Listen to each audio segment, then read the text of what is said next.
Emboscada e vingança. Acampamento de Remédios, pós-reunião.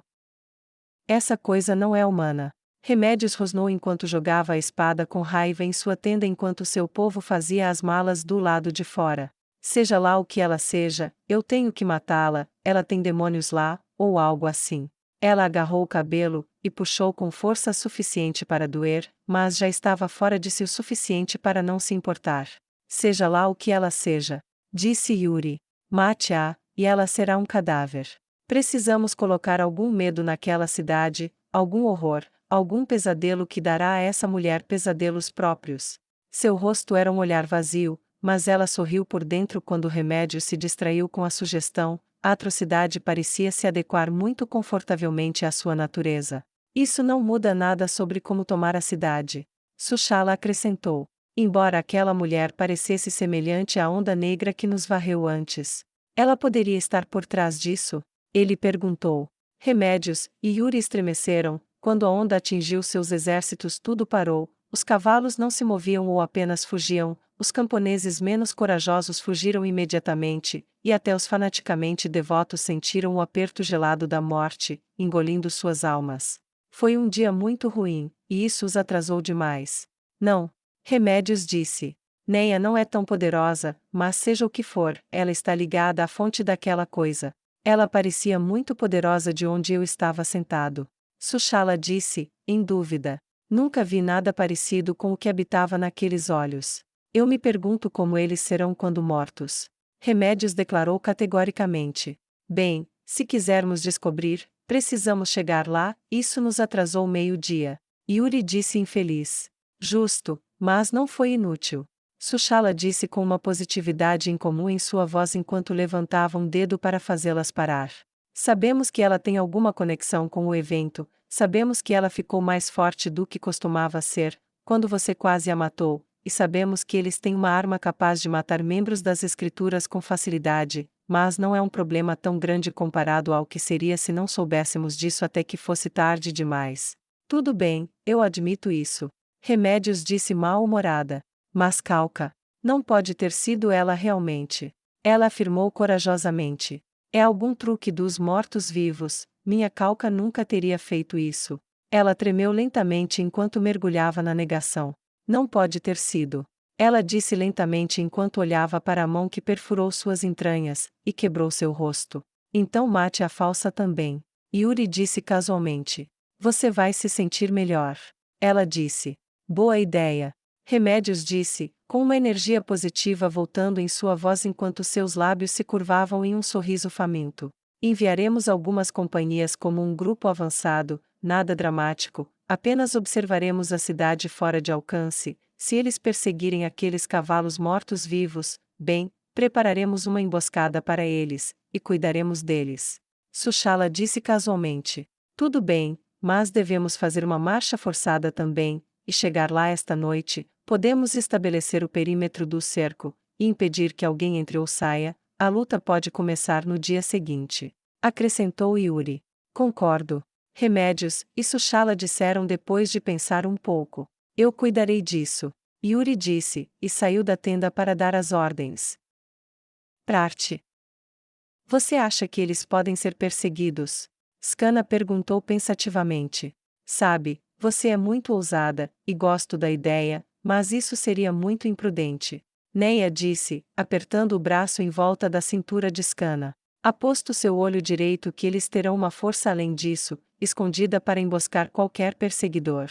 Eles sabem que nossos cavalos podem fugir dos deles.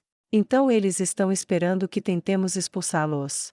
Skana disse pensativamente. Eu penso que sim. Neia respondeu, depois olhou para sua vice-comandante. Você quer ir de qualquer maneira, não é? Skana assentiu, seu aperto em Neia aumentou. Devo-lhes dor, gostaria de começar a pagar a dívida. Ela respondeu com raiva. Você tem alguma ideia de como fazer isso sem cair em uma emboscada? Afinal, eles podem ver você chegando. Neia apontou. Arcos. Duvido que eles consigam fugir das flechas. Skana disse, mostrando os dentes em um amplo sorriso.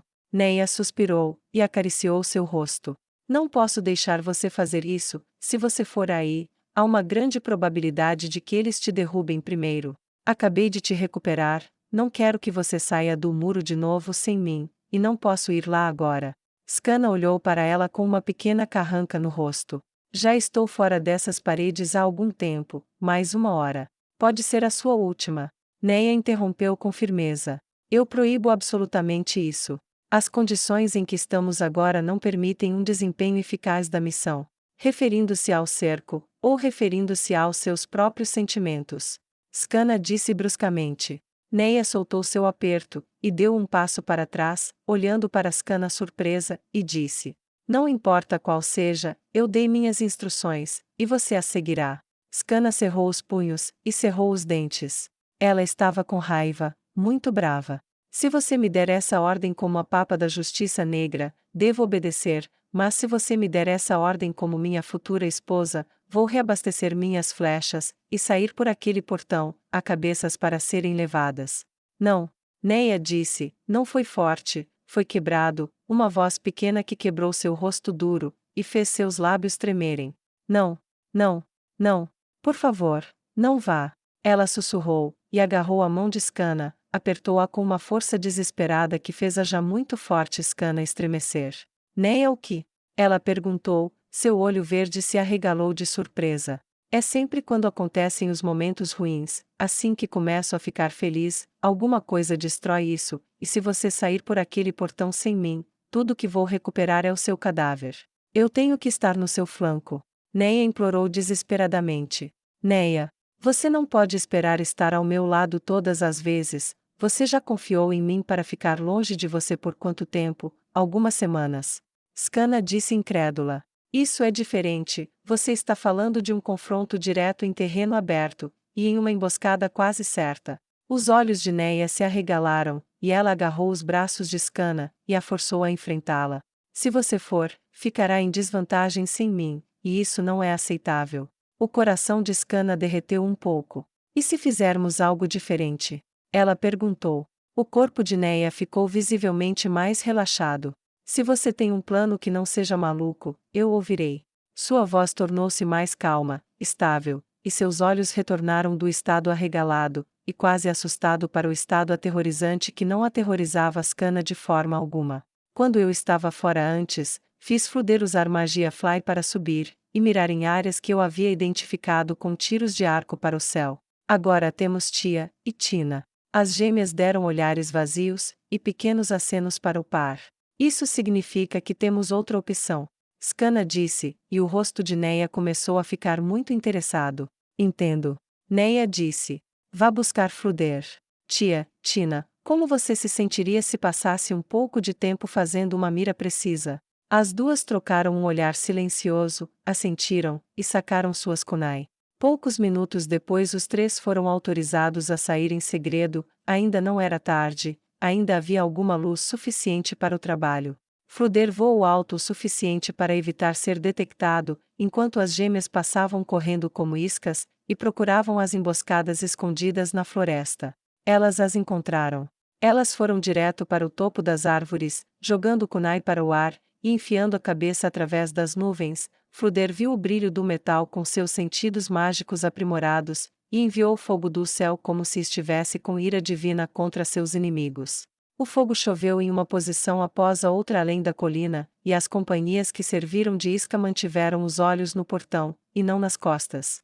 Neia continuou abrindo um pouco o portão, depois fechando-o novamente, mantendo o foco no que estava fazendo, enquanto bem atrás deles, suas emboscadas eram queimadas vivas pelo fogo vindo de cima, enquanto nas sombras as gêmeas abatiam qualquer um que tentasse fugir da dizimação. Quando terminaram, 300 homens jaziam mortos na floresta, e retornaram com o mesmo processo furtivo que usaram para partir. Novamente eles ficaram diante de Neia, Skana. Agora? Skana perguntou, esperançosa. Agora. Neia disse, com aprovação. Vá com o dobro do número deles, não se arrisque, eu nunca vou te perdoar se você não voltar para mim. O rosto de Skana se abriu com um amplo sorriso, e ela avançou, e beijou sua noiva apaixonadamente, desta vez curvando Neia para trás como havia sido curvada antes. Ela saiu correndo, e logo centenas da cavalaria estavam sendo reunidos. Fruder olhou para Neia com curiosidade. Eu perdi alguma coisa? Ele perguntou. Nada com que se preocupar. Neia disse com uma voz desdenhosa, e um rubor profundo. Briga diamante. Tia e Tina disseram juntas. Ah! Fruder disse, perdendo o interesse. O rubor não desapareceu, então ela virou as costas para eles, e começou a abrir o grande portão, rangido por rangido, ele se abriu até ficar bem afastado. Vão! Neia gritou abaixo, e centenas de cavaleiros da Justiça Negra avançaram, o trovão dos cascos dos mortos-vivos sacudiu o chão. Scanna já tinha seu arco erguido bem antes de atingir o alcance, e ela não foi a única, ela encaixou, puxou, e disparou assim que pôde, seguida quase imediatamente pelos outros. As habilidades de tiro com arco dos 100 tinham praticamente entrado para as lendas, e eles eram mitos vivos por suas muitas vitórias, mas mesmo um membro moderadamente habilidoso treinou duro para banir o maior pecado que eles tinham, o pecado da fraqueza.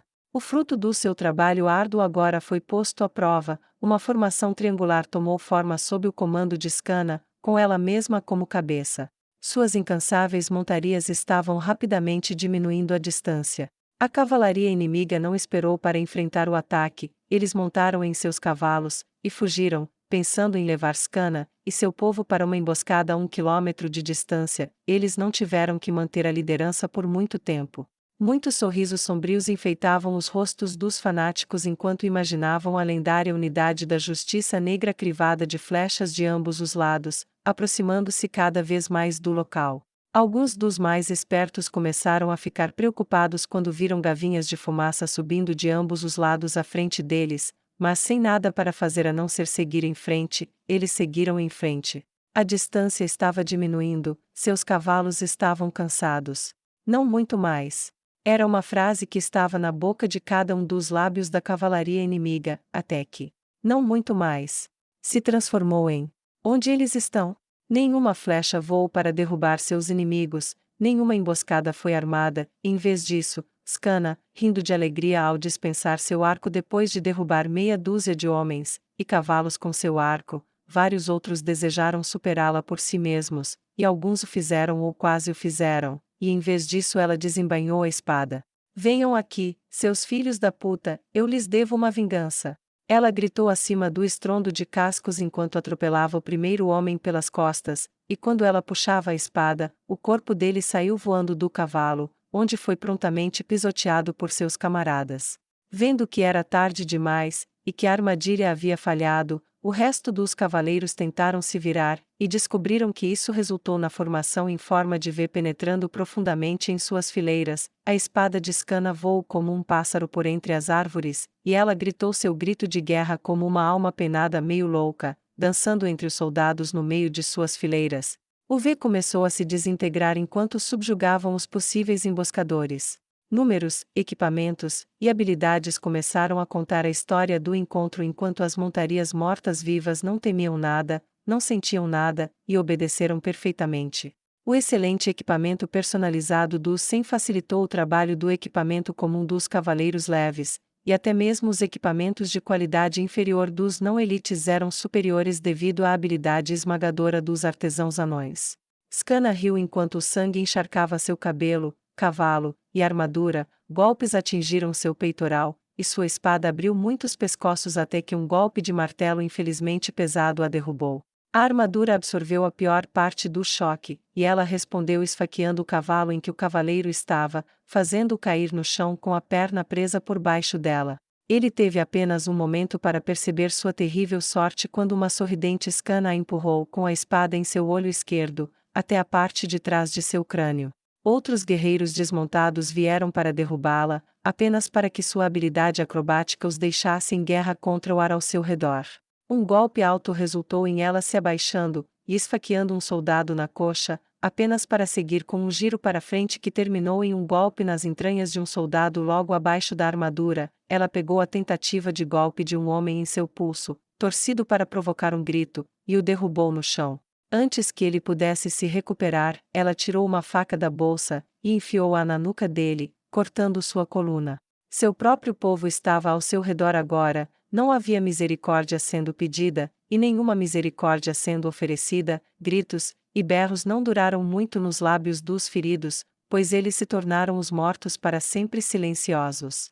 Assim foi até o último homem cair, Iscana cambalear, e levantar a espada. Suas mãos, e rosto, espada, e armadura estavam todos escorregadios com o sangue de sua presa. Ela lambeu os lábios, e descobriu, o que os vampiros gostavam tanto, em sua natureza. Com os olhos selvagens de fúria, e sede de sangue, ela gritou o chamado da vitória, um gesto imitado por todo o seu povo sobrevivente. Ela limpou a espada em um pedaço de grama que, felizmente, estava imaculado. Reúna nossos feridos, e mortos, deixe-os deles.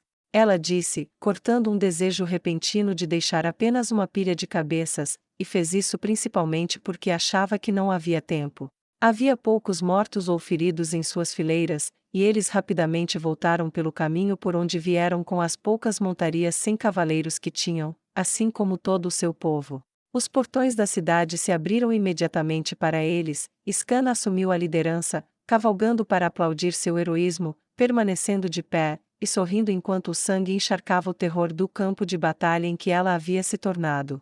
Quando todos entraram, e o portão foi fechado, ela desmontou do cavalo, e se virou para descobrir que Neia já estava lá, puxando-a para um beijo apaixonado, sem se importar com as vísceras, o odor de morte, e sangue, ou a suavidade disso que permeou a armadura, e as roupas de Iscana. Você voltou.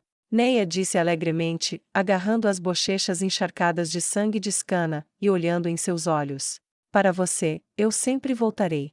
Iscana disse sombriamente. Mas agora preciso de um banho, talvez. Você gostaria de me ajudar a limpar? Ela piscou, e Neia assentiu. Nada me faria mais feliz. Ela disse com um sorriso cheio de dentes que fez com que os cantos da boca se levantassem corajosamente. Veremos sobre isso. Iscana disse maliciosamente, e baixou a mão nas costas de Neia, sob a base da armadura do grande rei Buzer. Pela primeira vez, Neia não corou, ela apenas pegou a mão de Iscana, e liderou o caminho de volta para as duas. Acampamento de Astraca. Dopel 1 e Dopel 2 eram completamente indetectáveis quando se dirigiram para a tenda de Astraca no meio da noite. Ele estava completamente bêbado, e dificilmente acordaria. No entanto, por segurança, eles usaram um pergaminho de sono mais profundo, para garantir que ele não acordaria para a próxima tarefa. Entrando na tenda, eles simplesmente esperaram, seus sentidos superiores informando-os da atividade além, enquanto o homem que seria rei jazia inconsciente da ruína que iria se abater sobre ele. Era uma tenda ricamente decorada, digna de um rei. Ele até mandou transportar um pequeno tapete para seu uso particular para não ficar no chão quando andasse pela sua área pessoal. Sua armadura havia sido polida até brilhar, e repousava sobre uma madeira envernizada em forma de T, mas não havia nenhum equipamento disponível para cuidar dela, foi feito para ele por um servo.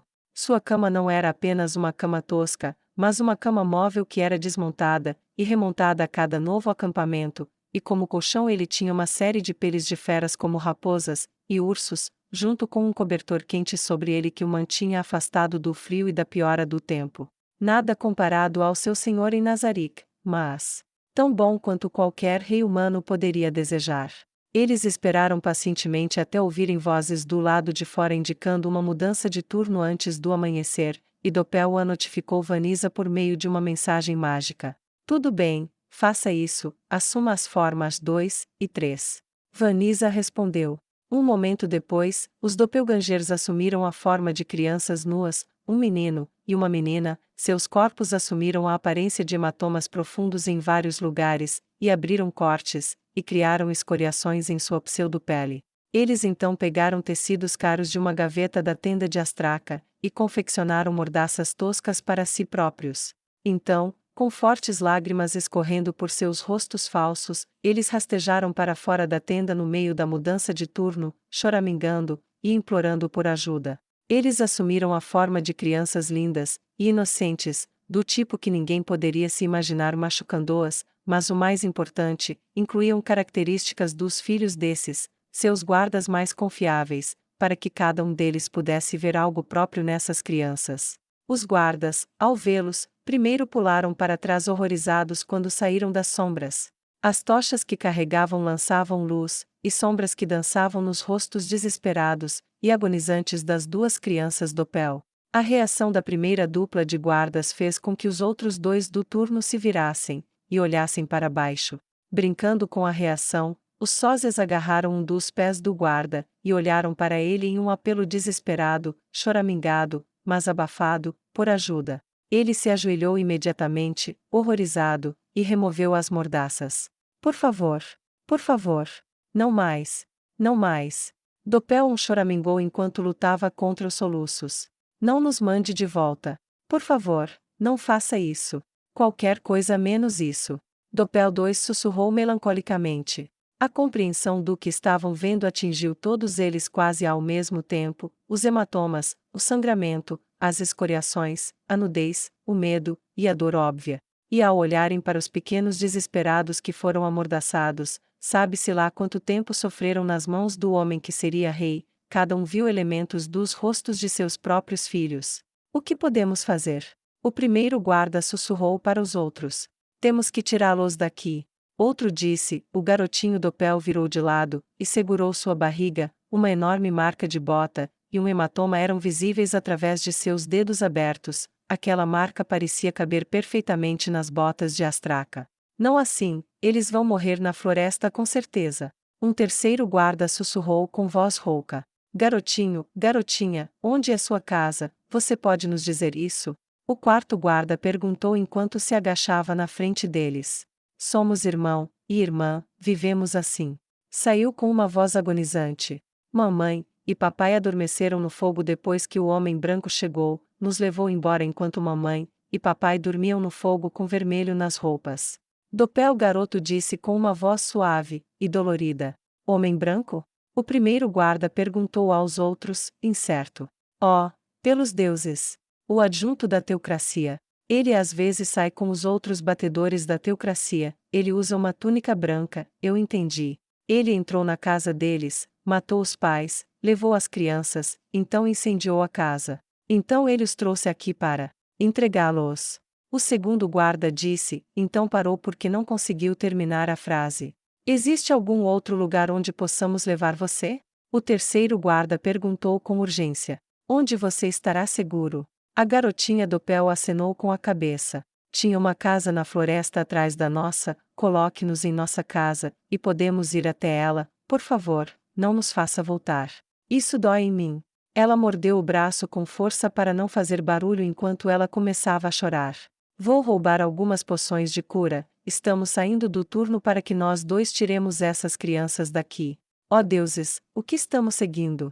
O quarto guarda disse em absoluto horror. Ok, faça isso, vamos ficar aqui, e fingir que não há nada de errado. O primeiro guarda disse, e assumiu posição com seu companheiro. Bom, vilão, pegue a garota, eu estou com o garoto, vamos tirá-los daqui. Ele sussurrou com voz rouca. Os dois fizeram exatamente isso, enquanto as crianças choramingavam sua dor para todo o mundo, correram para uma tenda de suprimentos, rapidamente roubaram 2 poções de cura com a ajuda dos 2 guardas que vigiavam. Quando viram os 2 pequeninos, e ouviram a história, ficaram totalmente enojados, e saíram do caminho.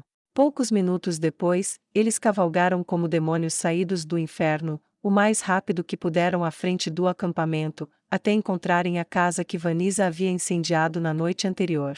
Os corpos de Dopel 3 e Dopel 4 pareciam devidamente queimados, confirmando ainda mais a história nas mentes dos 2 guardas horrorizados. A tia vive lá. O garotinho Dopel disse, apontando para a floresta. Uma mensagem rápida depois, e Vanisa, assumindo sua forma humana, colocou-se do lado de fora da porta, cobriu os braços e as pernas com fuligem fresca e cinzas de uma pequena lata que ela mantinha à mão depois de incendiar a casa, fazendo parecer que ela estava cavando entre os destroços. Ela jogou a lata de volta para dentro, e começou a soluçar incontrolavelmente, e a balançar para frente e para trás enquanto esperava os guardas aparecerem. Ela não esperou muito. Assim que viu as crianças, ela se levantou. Vale, Bera, vocês estão vivos. Ela gritou, e correu com um tropeço desesperado em direção às crianças que os guardas carregavam. Minha sobrinha, meu sobrinho. Mas como? Como? Ela perguntou desesperadamente enquanto eles estendiam a mão para se agarrar a ela. Quem são vocês, nobres heróis? Ela exclamou, elogiando-os desesperada enquanto eles soltavam as crianças. Somos alguns dos soldados do rei Astraca, senhorita, nós. Bem, queríamos levá-los para casa em segurança. Um deles disse: Entendo, bem, eu faria qualquer coisa por um rei tão nobre, que seria tão gentil com um mero camponês a ponto de devolver pessoalmente nossos pobres pequeninos para nós. Será que eu poderia prestar meus respeitos e gratidão a ele? Ela perguntou com um sorriso doce, inocente e vitorioso que elevou a já grande beleza de Vanisa. Senhora, me escute, você não deve procurar o rei, algo terrível aconteceu, sua família, eles não morreram naturalmente, foram mortos, as crianças foram levadas e o rei, ele fez coisas com eles, coisas terríveis, você não deve estar aqui quando o exército passar. Quando ele descobrir que eles foram embora, ele pode procurá-los, você deve fugir. Seu companheiro disse, e Vanisa deixou-se cair de joelhos, tremer e chorar. Ele é quem vai nos governar. Ó deuses, que esperança há para nós se nossos filhos forem seus brinquedos? Ela soluçou por um minuto inteiro enquanto os dois homens ficaram ali, sem jeito. Se ele pudesse manter esse segredo, ó deuses! Estamos condenados. Somos o país dos condenados. Vanisa disse com uma voz rouca e cheia de desespero. Senhorita, há muitas testemunhas agora, nós, outros dois, e os dois guardando os suprimentos de onde roubamos as poções de cura, isso não vai ficar em segredo, e nossa linha de marcha nos levará além da casa, muitos verão, todos saberão que monstro ele realmente é. Um dos guardas disse, colocando a mão confortavelmente em seu ombro. Você tem dinheiro, algo para ajudá-la a sair daqui? Seu companheiro perguntou. Um pouco, um cavalo, e comida suficiente para alguns dias, cerca de 20 moedas de cobre. Vanisa choramingou, os guardas então se entreolharam, e em uníssono, enfiaram as mãos nas bolsas, e entregaram-lhe 25 pratas cada. Você me daria isso para me ajudar a fugir? Ela perguntou com admiração. Temos filhos também, senhorita, e sua sobrinha, e seu sobrinho, bem, eles se parecem muito com. Por favor, vá rápido antes que o acampamento acorde. Um deles disse. Vou arrumar minha mala, e ir agora mesmo, obrigada, obrigada. Vanisa disse, e abraçou os dois. Eu nunca esquecerei o que você fez hoje, eu prometo a você. Ela disse, seus olhos cinza tempestade sustentavam seus olhares, e dentro deles, para seu prazer, ela não sentia mais culpa por parte deles do que qualquer homem comum. Sua pequena peça era falsa, o caráter deles era verdadeiro. Ela correu para a cabana, e quando eles foram embora, Vanisa começou a rir loucamente. Dentro de algumas horas todo o seu próprio exército pensaria que seu rei gostava de corpos de crianças. Isso era vil.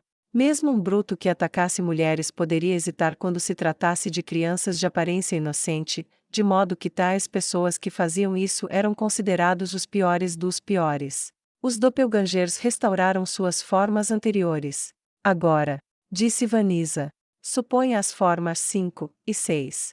Volte para o acampamento, e piore as coisas. Ela sorriu com absoluta maldade enquanto a forma de Erínia era restaurada.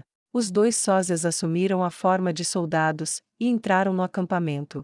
Os rumores já estavam circulando poucos minutos depois do sol surgir no horizonte, e os dois soldados Doppel foram rápidos em confirmar tudo, alegando ter visto as crianças, e visto-as sendo levadas embora, enquanto os dois guardas reais confirmaram aos seus camaradas a casa incendiada, e os dois corpos dos pais, e para muitos essa era a única prova que aceitariam. Mesmo quando os outros guardas produziram o pano que ainda trazia marcas de dentes adequados a crianças pequenas que tinham mordido com muita dor quando o pano foi usado como mordaças para mantê-los quietos enquanto sofriam. Astraca não ouviu os rumores durante a maior parte do dia, mas quando a linha de marcha passou pela casa incendiada, e alguém sugeriu uma breve parada para os homens se aliviarem, muitos vagaram até a casa, e os corpos de Doppel 3 e Doppel 4 fizeram os rumores serem aceitos como verdadeiros. O rei Astraca então fez com que alguém chamasse sua atenção para o boato, e foi vil o suficiente que ele ficou na frente de todo o exército, gritando, cuspindo, e negando furiosamente, mas tão vigoroso, e irritado, e para não mencionar mais do que um pouco embriagado. Como ele havia se entregado a alguns drinks na estrada, isso não lhes pareceu tão crível. Sua negação foi considerada prova de sua culpa, e o moral de seu exército despencou. Os sósias que permaneceram disfarçados de soldados continuaram a espalhar rumores sobre seu lado decadente e muitas perversões. Seus muitos relatos sobre o ódio crescente que cresceu ao longo do dia aqueceram o coração de Vanisa. Quando o dia acabou, ela chamou os sósias de volta ao seu pequeno quartel-general improvisado. Trabalho maravilhoso, vamos ao próximo. Ah, vou adorar a próxima parte. A Irínia declarou, rindo de alegria absoluta. Ela tremeu tanto que suas asas tremeram, e suas garras estalaram enquanto ela inclinava a cabeça para trás, e ria cada vez mais forte, como se sua risada pudesse alcançar o próprio céu.